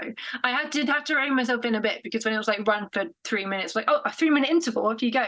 Yes, yes, I have a lot of that with clients. I've learned the wording of the session of like, this isn't hard as you can. And when you get to the end of the 3 minutes, you're like, You're talking about walk recovery. Okay, well, I need to. Yeah, so I found it much easier when it was like run for 20 minutes or run for 30. Yeah. Like I can kind of do that at a shuffle. No, I felt like, I think probably having that injury and the whole of 2020 and taking things quite slowly, then realizing you can build back from nothing. I felt like actually, and I was doing so much walking and carrying like an ever increasing weight around. So I felt like I was getting fit in other ways, and the running would come back. And what was your first race back? It was that cross country race in. Oh yes, of course, the 10. Just a little. It was the nationals, Eddie. It was the 10K. But it was great because I arrived at the club tent, and it was just all these very young, straight out of university, new club members I hadn't met before, who looked super fast. And I thought, oh my goodness, I'm going to be the last one on the team. And actually, I think only 2 of them were ahead of me, so it was all right. You were like, Mama's still got it. and I did kind of think, like, I remember it was 3 laps, and in the last lap I was kind of coming up the last time, I was thinking, I bet none of these people had a baby, and tried to use that to fuel myself to the finish. Yes. I still use that, and I had my last baby like almost 10 years ago. I've had 3 children. And Rachel, do you have a coach? What does a typical week for you look like now? Yeah, so I started working with John Connolly from Team Pylon on the 1st of January this year, actually. So I wanted to do Couch to 5K first. That finished just before Christmas, and then I think I started running maybe 4 times a week just before, like, till the end of last year. Then I joined up with John, and we just built up really slowly. I guess kind of built up to running 6 days a week with mostly easy runs, usually 1 flatter session and 1 hill session, and then a longer run. Well, varied days. Because I've had maternity leave, and then I've started back work, but I'm not full time at the moment, so my long runs kind of are different days every week. So I think it must be very confusing for him trying to plan my training when I'm just changing my long run days all the time. And that's kind of the first time I've had structured training where someone's told me what to be running every day. And I wanted that, because I thought, actually, my life's quite complicated right now. I'm thinking about too many other things with a baby. I don't want to think about what to run. I just want to know, okay, Monday, like 5 miles easy or whatever, I can do that. So it's been really, really useful in that respect. And it's also forced me to do hill rep sessions, which normally I wouldn't have bothered. Has your headspace changed a bit from having a baby? Do you find it easy to get out for the runs, or do you have a bit of the mum guilt of going out? I definitely have the mum guilt. I much prefer doing it when she's sleeping and when my husband's sleeping, partly because at least then I know I've done the training, but also I feel like I don't feel so guilty because everyone's sleeping. It's like not so much shorter runs and weekday runs and stuff, but weekends and long runs, I feel really guilty. So being able to kind of, if I can do those on a day when she's at nursery and I've got a day of work, then I'll try and do that so that I can have more time with her at the weekend. But yeah, I don't know that my husband, like often, my husband's a runner too, and so often we all kind of relay her, like I'll do a long run in the morning and then he'll do one in the afternoon. I don't think that he has the same guilt. I don't know if it's a common thing, but I think it's a different feeling, isn't it? Yeah. It's a very different feeling. And then it is a bit of an irrational feeling, because of course they're so little, they've got no sense of time. So they don't know, oh, it's mum's long run day. But they're also always fine. They're always come back and she's fine. She's with her dad, But, yeah. I love the relay though. It's something I did with my wife. So maybe say on a Saturday, the kids would be doing music lessons. Lisa would go to Hartlepool with the kids. They'd do the drum and the guitar, and I'd run to Hartlepool. Then we'd have a bit of family time, and then as I was coming home with the kids, she'd be running home. It's just however you can make it work, really. But yeah, the relay, I think definitely there's 2 runners in the family. That's pretty much how it works. I don't like the relay because if you're the first one to go, you want to be the second one, even though then you have to wait to go for your run. But then you don't have to then look after the kids, because by the time hopefully it's time, it's almost bedtime. If you're the first one to do the long run, and then you've got a bit of a parenting stint to do as well, and it's probably a meal time as well. That is kind of you can't just come back from a long run and be completely wiped out for the rest of the day now, which I think before that wasn't really an issue. But now it's like, okay, back into mum mode. So I much prefer going earlier, because then I've done it, and if something comes up, at least I've done my run. I do sometimes I'll take like an extra minute or two at the front door, just like getting myself back into the zone, because very good. Yeah, you walk back in the door and it's on. It's usually I'll get my top pulled down and she wants to feed. Straight back into it. You're like, just a little wash? No, okay, right, we're straight back in. Let's just do this. Yeah. Man. I do that now because mine are a bit older, and I prolong that post long run shower, and then I move the shower and I just lie on the bed and I can hear it downstairs, and I'm like, how long can I prolong this? I'm always curious why an athlete picks a certain race. Now, I did a bit of research on this race. I think 2003 it was first run, so it's not a new event. Why for you? Why did you want to toe the line on this race? I decided when I was still pregnant that this was the race I wanted to do as my first ultra back. I think because it's in Scotland, so it's not too far away. It's not too far, so it's under 50 miles.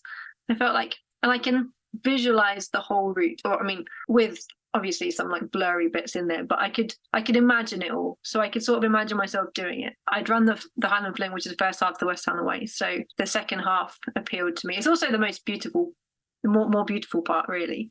It's really nice to climb up, like the run up to Glencoe and the climb up after Glencoe is really nice.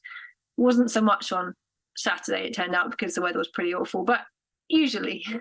And it's the same organisers as who run the Highland Fling, so it's kind of a really good organisation team. Because the Fling wasn't on, I guess I didn't know the Fling wouldn't be on. It did mean that it felt more like the whole Scottish running community was kind of out and there, which was great. Somebody could be listening somewhere, they're thinking, oh, I fancy this race. Yeah, is it easy to nav? I suppose if it's on the West Highland Way, that's going to be quite well waymarked. Yeah, it's very well waymarked. There's also, it's because it's in the summer, there's quite a lot of walkers out. So there's lots of people on the route who cheer you on, which is quite nice. And kind of, and you kind of feel when you're running past these people with their huge backpacks, like, actually, that looks a lot harder than what I'm doing.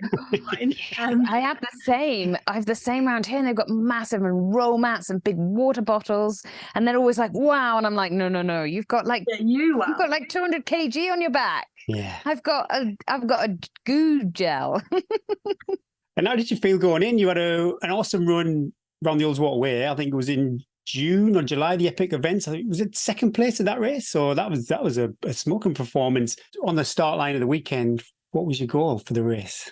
Yeah, I felt really strong. I felt like I was the Ullswater Way was the first, was sort of an almost test. They call it the Ullswater 20, but it's the organisers of the Lakeland 100, which we all know is 105. So the Ullswater 20 is actually 21.5 miles. And that had gone well, and I just paced it nicely and was just kind of felt really good on the hills. Yeah, on Saturday morning, I kind of felt strong. It was a very competitive field. The women's field was really strong. So I felt like I needed to run my own race, really, and not kind of get carried away. The one thing I was a bit concerned about was that I hadn't done an ultra for quite a while. So didn't really want to just dash off the starting line and sort of pay for it later. But yeah, I felt pretty confident. My goal really was just to finish, I guess, and to try and enjoy it. I wanted to see if I could still be competitive and if I'd enjoy being competitive as well. I have changed a bit since becoming a mum, and I've kind of, my priorities shifted a bit, and yeah, I just wondered if would I still want to, get to start line and want to be doing it. The beast was still there to be unleashed. It looked like you didn't quite go out maybe as fast as you had in previous races, maybe, or did the other girls go out quite fast at the start? No, we kind of all ran together at the start, really. Meryl, Morgan and I ran together for the first couple of miles, and like no one really wanted to kind of push on ahead. Well after Glencoe, so like well after 20 miles into the race, we could kind of all see each other, all sort of still around, and it felt easy. I felt like I was running within myself. I'd run in training. I'd driven to Tyndrum, and I ran to Victoria Bridge and back, which is maybe 10 miles or something. I don't know. And I think I was on a similar sort of pace in the race. So I felt like, okay, this is sustainable. I can do this. This is a good pace to be running early on. Would you gauge that with heart rate? Is that, or were you just literally to feel? To feel, really, yeah. And I definitely didn't want to be in the lead at that point of the race. Yeah, I would have felt pressure if I'd done that. So I was quite. When did you take the lead? Just before the Devil's Staircase. So after This is the bit where Meryl says you ran up it. I did run up it, yeah. So after Glencoe checkpoint, you cross the A82 and then you run past the King's House Hotel, and the West Highland Way kind of turns a little bit uphill and away from the road. And I overtook Morgan, who'd been in the lead at that point. And she was hiking and I was running, and I thought, wow, I feel like I'd already thought on the hill after Bridge of Walkie, which is kind of the first hill in the race, that I was probably the strongest on the hill, just because I felt like I made up time there. So when I took the lead there, I kind of thought, well, I know I've got a big hill coming up next to the Devil's Staircase. So if I can win this race, this is probably where I need to sort of make a move. We got to Devil's Staircase and I'd run up it in training twice. So I knew I could run up it. Obviously in training, I hadn't run 20 miles beforehand, but I thought, no, I think I can, I know I can run up it. So I'll try and do that. And yeah, and it was funny because I was passing lots of men who were hiking, and I felt like they were looking at me thinking, oh, what's she doing running up? She's going to pay for that later. And obviously I was worried that I might, but yeah. No, I'm going to go for this. I managed to run to the top and had a quick look behind me, couldn't see anyone. So I thought, well, okay, now I need to push on a bit. And so the first bit of the descent was quite technical. I knew that Meryl was much better than me on descents. She'd kind of come past me a few times already on some technical descents. I don't know if it's a thing, but I've kind of heard other people say that when you're breastfeeding, actually, it's quite hard to do technical descents. And I don't know if it's hormones or what, but it used to be a strength of mine, and right now I'm really struggling. Luckily, there's a guy just ahead of me, so I kind of followed his line. I thought if I stay ahead on that technical bit, then we're on to track for a big descent on a track. And so I just kind of kept pushing on for there. What is the Devil's Staircase? I'm curious. I've never run up it. I've got no intel at all. What we're looking at is like a 20-minute climb, or? Yeah, like 15, 20 minutes, I guess. So you go up from the road. You actually don't go to the top of a hill, but you climb up away from the road and then before dropping down into Kinlochleven. It's kind of switchbacks with some sort of big steps cut in a few points and a bit rocky, but nothing super steep, so it is kind of runnable. But it's the biggest climb in the race in that part of the West Highland Way, and there are usually lovely views from the top, but there were no views from the top on Saturday. And actually a friend of mine said to me, who'd been running, said, oh, it was really, there were lots of midges around on the Devil's Staircase, but that was another advantage of running up, and I hadn't really noticed that. So yeah. This is all good. Going back to feeding the baby and the running downhill, I think a lot of it is that you still have a lot of hormones when you're still breastfeeding, and so everything is still very loose and relaxed. You don't, and so of course, and your core is probably still not quite back to where it was, and of course the core is so key. It took me a long time to get my descending back to where it was, and maybe it's never quite been where it was before. It's hard to judge because I moved to the Alps halfway through, and then descending is a whole nother ball game out here. But I think the descending when you've had a baby is one of the last. It's quite easy to get your CV fitness back with regular running, isn't it? And to build the strength back in. But I think those muscles have been stretched, and those core muscles take a while. And engaging the brain, I find as well, like the coordination as well of the downhill. Sometimes when I've had kids as well, it's like, oh, I'm not as quick. Come on, brain, you got a bit fuzzy. That's why I thought following someone might help, because and I found that really when you said that, I was like, oh yeah, I remember that, and it would just keep me going. Yes, come on, quick, go. It's the complete opposite of how I used to be. I used to be really good at technical descents, and that used to be sort of my favorite part of running. And now I'm suddenly strong on the uphills and struggling a bit on the descents. So I think it's better to be that way, though. Better to be smashing up the uphills than to be like, oh, I can't run up anymore. What's your kit of choice on the race, Rachel?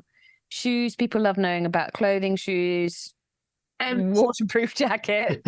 So I didn't actually wear a waterproof jacket because it was quite warm. I didn't really notice the rain. Like it was wet, and it was raining off and on all day, and it got quite heavy at one point, but just a t-shirt was still fine.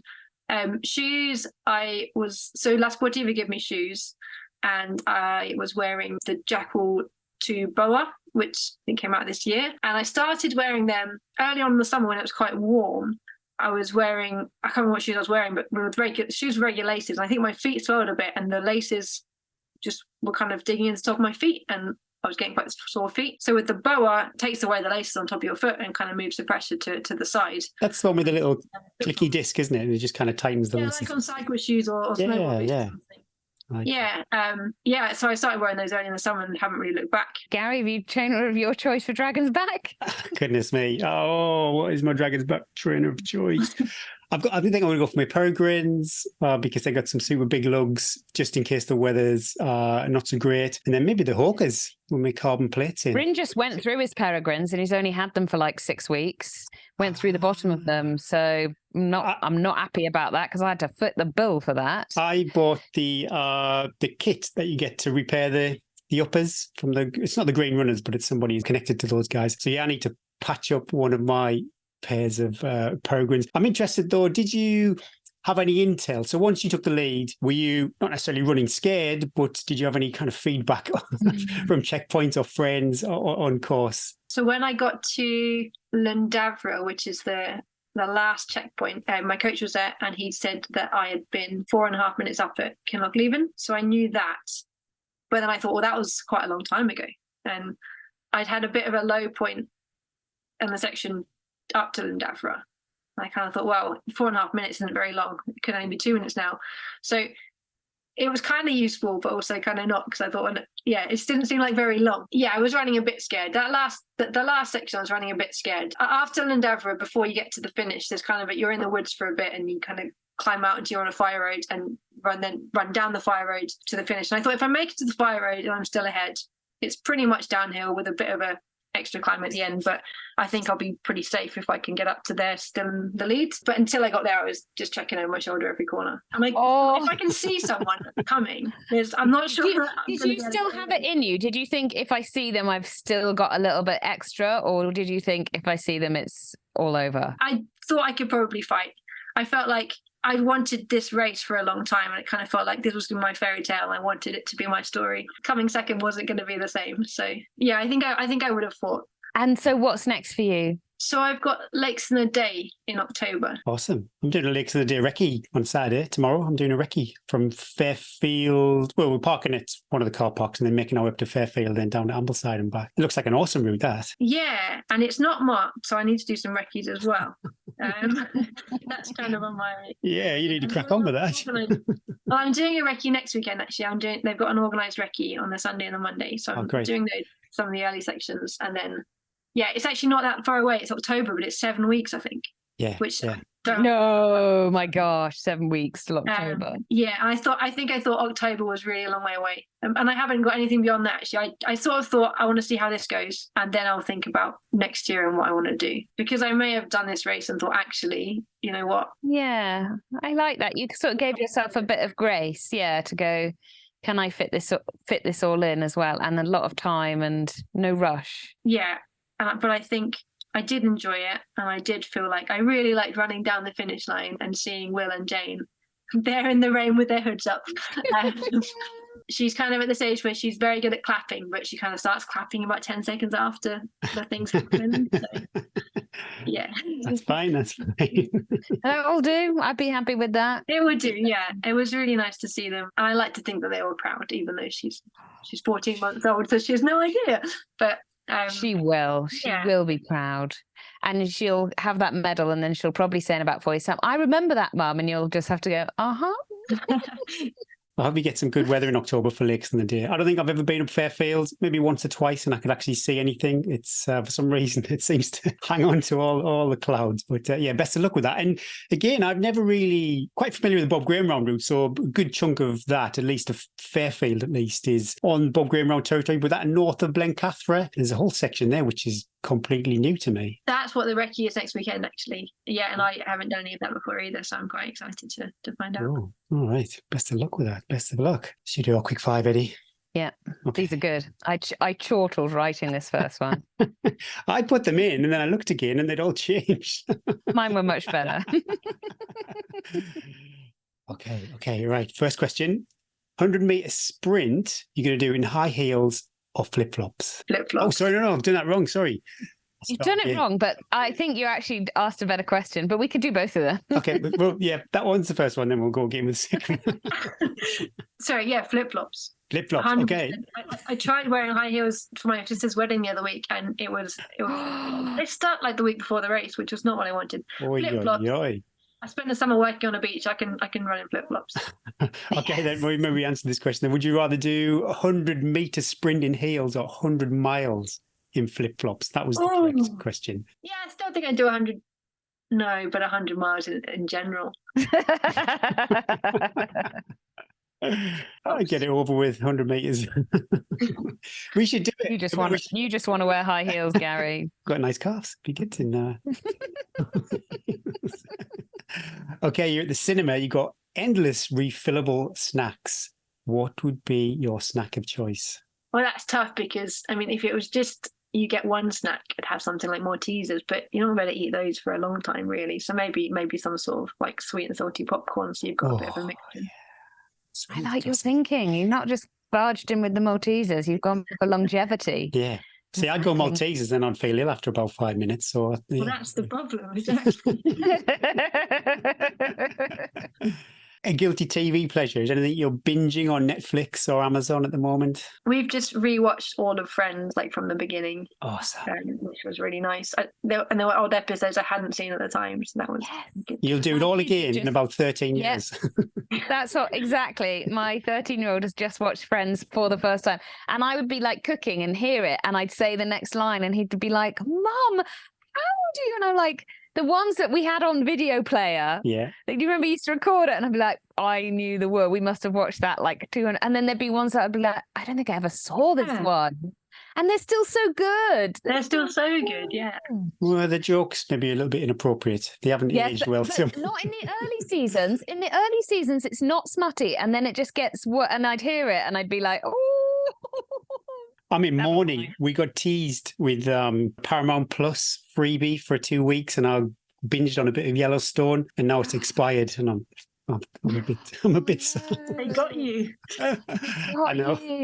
We've got it because Bryn watches it every time if we're doing podcast late or something, because I don't want to watch it. I could maybe set you up on a Zoom call and you could watch it. Little Bryn time would be great. What is your favorite running session? The other day I did like kilometer reps. I really enjoyed that. Yeah, something that I don't want to go out and do it, but I actually love it when I'm doing it, and then afterwards I feel really good. So yeah, like 6 by 1 kilometer or something. I think a kilometer. Gary's dream. I'm really in love with this treadmill 5, 4, 3, 2, 1. That's my go-to favorite session at the moment. But the kilometer is a classic. When it's say 5 times a mile, it's like, oh my goodness me, a mile is forever. But a kilometer, I love that session. Because the minute you start a kilometer, you've almost done it's counting down before once you even get the first look at your watch when you go. I started working in kilometers since coming back from pregnancy, and I love it actually. Partly because it means I don't do any comparison because I could work it out, but I can't be bothered. And partly because they go by so quickly. It's great. They go by so quickly. And you sound kind of cool and European if you're working in kilometres as well. It always freaks me out in a race when people's watches beep in kilometres, and it's like, it kind of thinks I've got my mile over too quickly. Instagram story music time. Yeah, you get the choice, or you could put it over to our community. Every week we pop a post over on Instagram. We do an Instagram story, and you can have the choice of what song we pick for that Instagram story. That's tricky because I recently listened to an interview with Karen, and she picked Taylor Swift, and I would have gone Taylor Swift. So you can do. I mean, Taylor's got a big repertoire. But no, I feel like I don't want to repeat that. She's got loads of songs. She's thinking more about this music than anything else we've discussed. She's like, then she said, so five questions. I was like, oh no, the song. I hadn't thought about the song.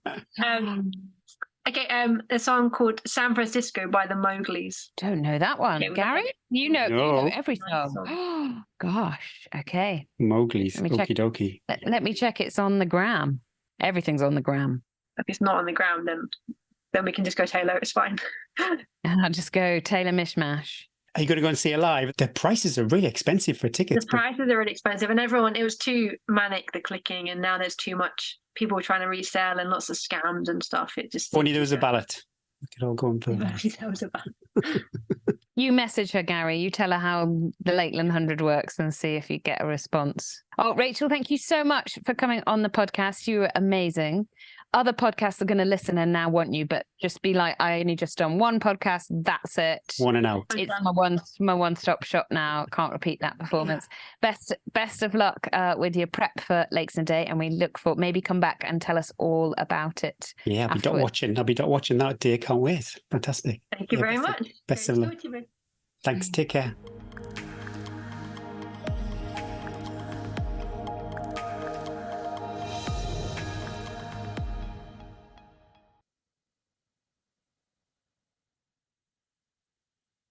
I enjoyed that, and it was a nice coincidence that she's doing Lakes in a Day, and I was off doing a Lakes in a Day recce. Best of luck with that, Rachel. I'll add Rachel to my little on the open tracking app. You can. I love the open tracking app. Yeah, well, when it works, it's a bit. Yeah, when it works, it's great. But there's so many apps that are rubbish as well of race tracking. When you're like, come on, I got 2 seconds. I need to know where this person that I don't even know but follow on Instagram is on this run.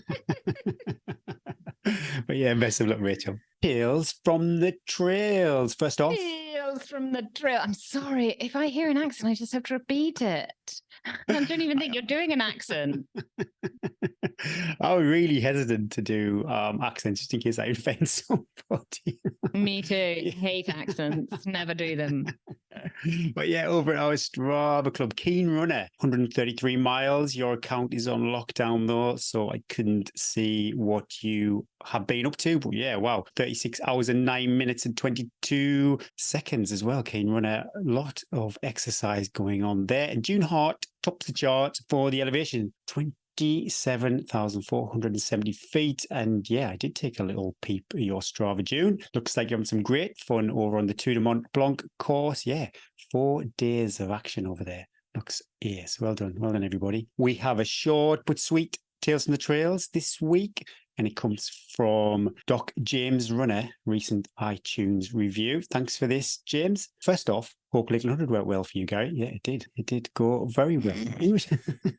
In response to your request last week, I thought I'd let you know about my result. I took part in the Yorkshire Wolds Way Ultra run by Ultrails, Melon Grant, who you spoke to a few weeks ago. Great ultra for a first timer, good amount of climbing, but most of it was runnable. Melon Grant did a fantastic job, very well organised, super friendly volunteers at the checkpoints run by Hardmore's, Pocklington Runners and Punk Panther. Anyway, managed to get back in 5 hours 38. So happy considering that my primary goal was just to finish. Show is fantastic as ever.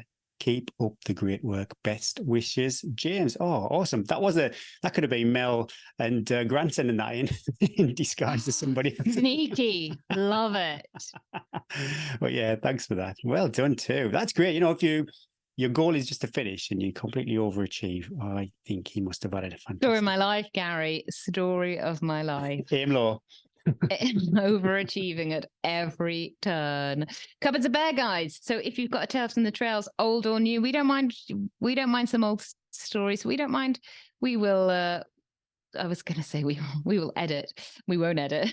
We'll read them out. Please send them over at hello@tandtrails.com. Just over a week to go before Innovate giveaway ends. Innovate have supplied a pair of Trailfly Ultra G 280s. This wouldn't be your shoe of choice for the Dragon's Back, Gary. I'm not buying any shoes, but yeah, okay. You know. Okay, Innovate, you need some. Send them over.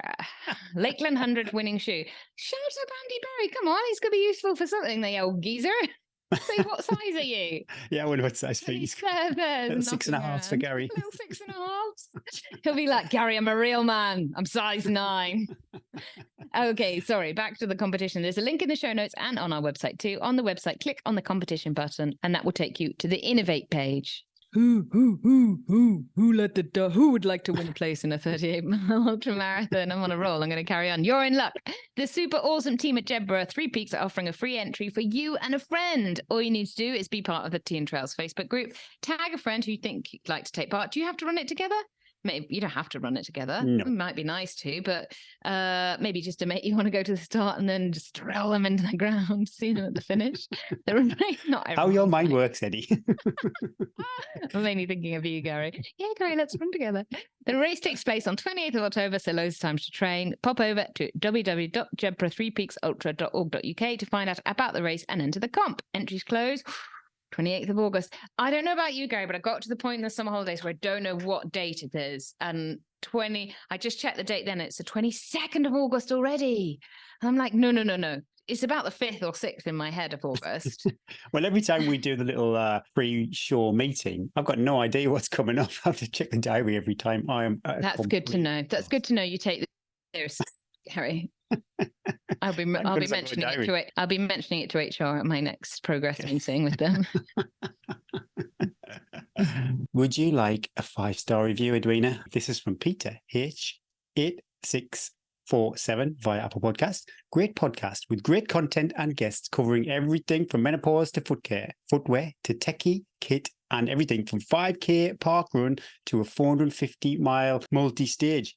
Eddie, mad as a box of frogs. How do you feel about it when people say that? Oh, we've got to screw this. Is that how I come across in the podcast? Is it? Well, he redeems himself. Always there with a quick wit and great humour, while Gary keeps an even keel on things. Well, I think that's basically you were a little bit dull. Oh, thanks, Eddie.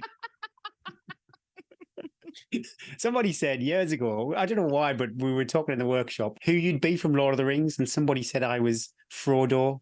And he does save the day, but he's quite a boring guy. So I was like, I'm not somebody said to me, I won't mention any names. Somebody said, when they met me the other day, you're not what I thought you would be. Do you think that's a compliment? I don't think that's complimentary. Sure. Like I don't think Eddie is as mad as a box of frogs is complimentary. I think you're basically crazy. But we're again, all a little crazy. Anyway, carry on. Sorry. He redeems himself again. Eddie and Gary really compliment each other, making for great listening as they recount their journeys and training and balancing family life. Eddie will drop in the spine at some frequency. You've done the spine, Peter. If you've done the spine, you can drop it into conversation. I can't say I've noticed that, Peter. That it could be a new drinking game for the festive period. Gary, at this point, has just finished the Lake 100 and looking forward to his recount of his race and his continued journey towards the Dragon's Back. Loads of confidence in there. We loved it, Peter. We loved it. We did love it. Right, Keith. Writing this while listening to latest episode and packing bag for my first ultra tomorrow. Keith is incredible multitasking. It's been a roller coaster ride listening to Eddie and Gary over the past few months and been great to have them with me on my runs as I've gone from interested bystander to signed up race virgin. Love it.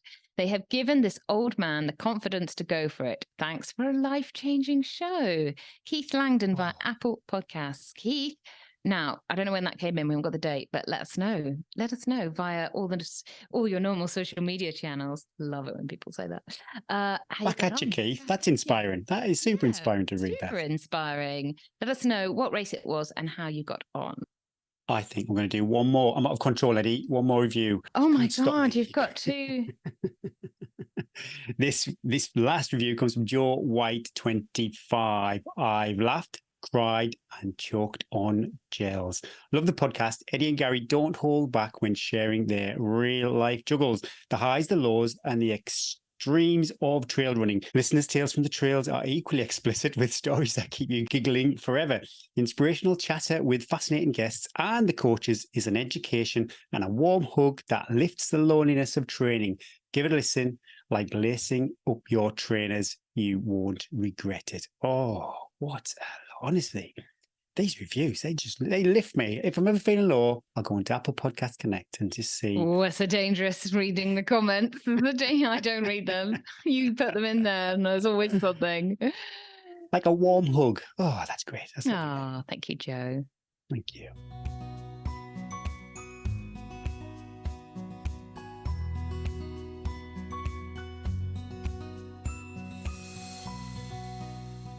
We're getting there. How many weeks now, Todd Dress? When are you entering the taper? You still a little while off yet? No, I'm going to just give myself a week's taper because I don't... Classic week taper.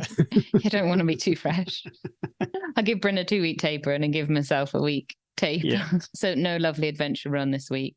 No, it's going to be it's a bit of a, I'm single parenting a lot this week. Early mornings, late, you know, my faves, late evenings, possibly. It's just too hot. We've got a chaleur, a heat wave here. So I don't think I could go on the treadmill without I think it would take me 3 days to recover because it's 40 degrees outside. So not really sure.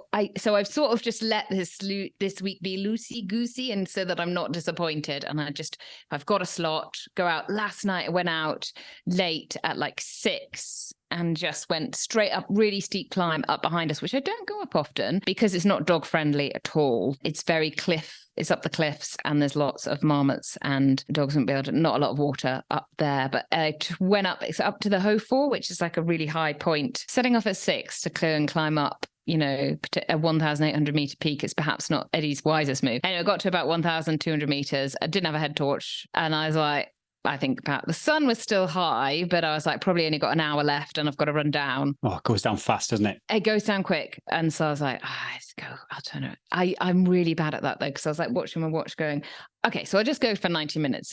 And then it gets to 90 minutes. I'm like, another half an hour. Once I'm out, I'm like, and it's so beautiful. Anyway, so I've done that. Kids have got swimming in the morning, so I'm doing some aqua jogging to just beat off the crazies, just move the legs a bit. I love it. Got these like waterproof Aftershock earphones, which I've downloaded some very questionable music on. I never know what's going on, but I really enjoy it. And I get to watch the kids doing their swimming up and down while I'm doing some nice jogging. And yeah, hopefully we'll get another 20,000 feet. Seems like that's a really solid amount of vert, but I can do that without being totally exhausted, without my knees giving out. When I've gone higher than that, definitely I start feeling the niggles creep in. So I'm just going to keep chipping away at that number, that arbitrary 20,000 feet. Wow. Maybe with the treadmill. Have I got I also I've lost all sense of reality. I think that I'm like, yeah, just a 20,000 feet week feels like just normal around here. I'm like, Jesus, Eddie, when did you become that girl? So Bryn doesn't have,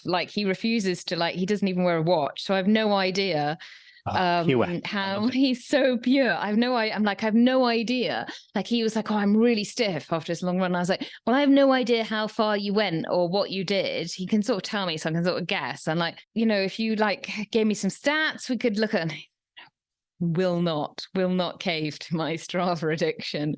Which is Stay strong, Bryn. Stay strong. Can you imagine if we were both? Solidarity, brother. Have you ever done, I'm curious, you were talking about sweating on the treadmill. Have you ever done that where you weigh yourself to see how much you have sweated? Yes. So before I went to you think I drop in the spine. I don't drop in the fact that I went to the Ironman World Championships enough. But before I went to the Kona Ironman World Championships, I did some running in heat chambers and did some sweat testing. But this was before, oh God, I feel old.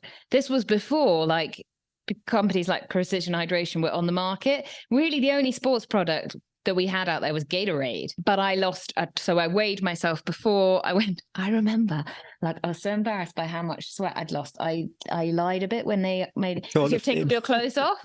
So I was like, oh my God. And then in Hawaii, they weigh you at registration, which I think is a bit and then they weigh you at the end to pass through the medical tent. And obviously you lose so much because actually it's not just before you've tapered as well going in. So your glycogen levels are full. So you're going to weigh a couple of, maybe even a couple of kilos heavier than you normally would. And then, so I remember going in the drama of being weighed, and then they write it on your thing and then going, and I'd lost 8 kilograms in the day.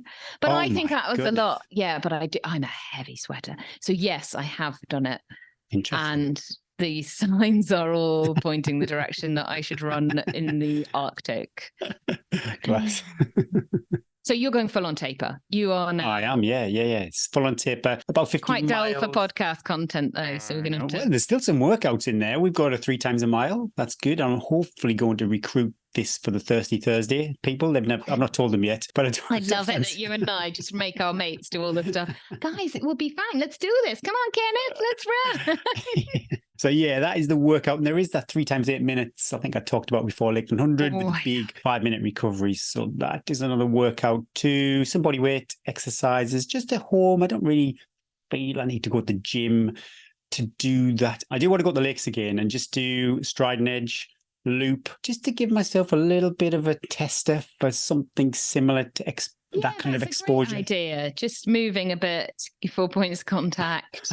But Lisa said, Well, what's the point, Gary? What if you like literally it freaks you out? Then what are you going to do? Freak you out, is it? No, I don't think it. I'm not even thinking about it as an issue, to be honest. But yeah, I would like to go to the lakes. Only I think on the plan for the long run, it's about 2 hours. So yeah, from Glenridding up to there, and then basically kind of loop to Helvellyn, and then back down the other side. Always the bits you dread on races, or you're worried about. Oh, because people blow them out. Other people blow them out of proportion. So you think they're going to be, and then they're never the bits that are.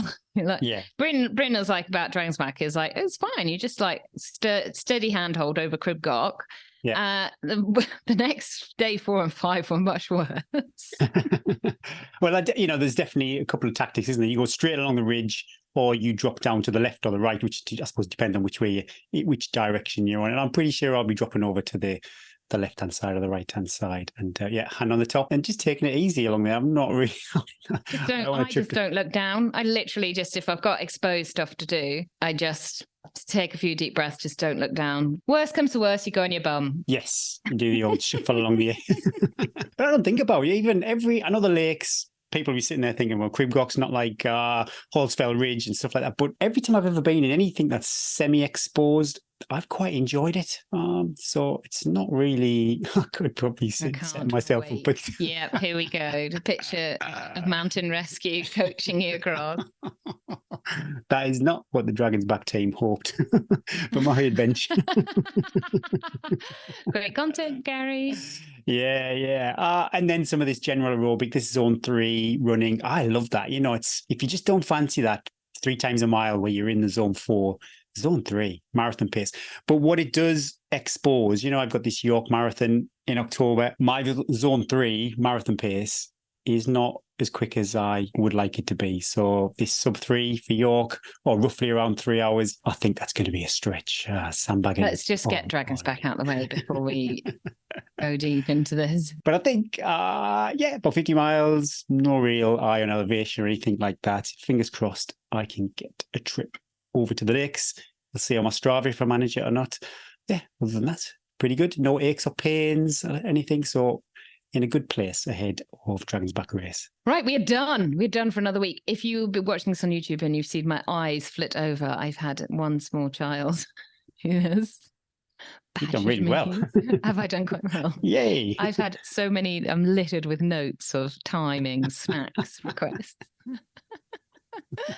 Hopefully you've enjoyed the show. If you did, please take a look over at Patreon. Loads of great deals over there. You can save a few quid, get a few great discount codes, and keep Gary and I in the manner we've become accustomed, bargain base and luxury. Somebody very kindly sent me recipe for baked beans for me to make them myself. So I saw that, saying, come on, Eddie boils, she chops, she roasts.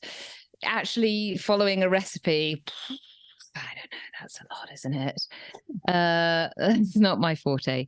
I just buy them. Yes. Well, we're not all as privileged as you, Gary.